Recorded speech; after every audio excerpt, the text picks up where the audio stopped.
In the previous lectures, you heard me talking about functions, and I was specifically talking about built-in functions, like this one here.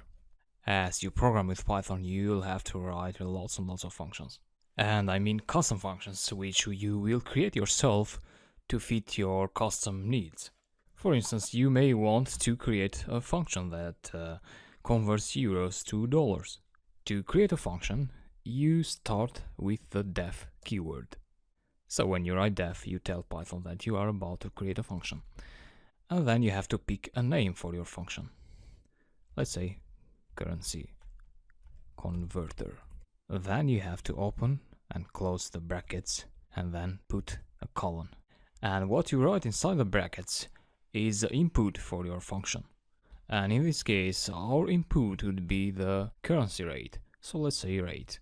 So rate is just a variable that we chose. And when we call the function, we will be passing a value here.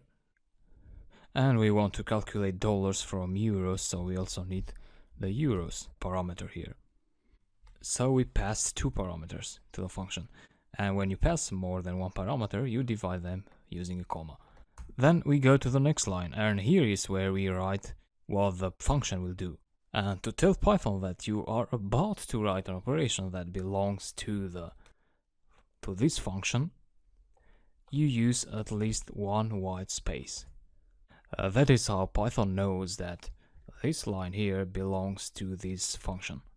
So we are writing a block of code here. And the way that Python gets together the lines of a block is by using indentation. So here we would calculate the dollars. Say dollars equals to euros times rate. Press enter to go to the next line. And as you see, this time we got an automatic indentation. And in this line, we want to return the output of the function. And we use the return keyword for that. And what we want to return is the dollars. That's it. Now, we used one space here, but a good practice is to use 4 spaces. So I'll add 3 more spaces here and here as well, because it is very important that you have consistent number of spaces throughout your block. So if you indented 4 spaces here, you have to indent 4 spaces here too. And that's it. We defined the function. Let's try to run this code. So save the script first, and then go here and say Python script. This is script 2, execute. And as you see, we got 1, which is the output of this printing function here. So we didn't get an output for this function. And that is because all we did is defining a function. So we didn't call an instance of the function. All we have here are variables. So what we want to do now is call the function. And the way we call it is by just typing in the name of the function. So currency converter. And then inside the brackets, you have to pass the arguments which reflect the parameters you passed to the function definition. So we have rate and we have euros, and you have to pass them to in the given order.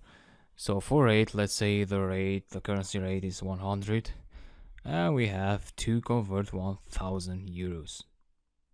Save the script, and then go to your command line and execute. However, this is not enough because we also want to print out the output on the screen, and for that we use the print keyword. So we wrap the output of the currency converter function inside the print function. Save your script, go to your command line, execute, and we get $100,000. Quite a lot of money.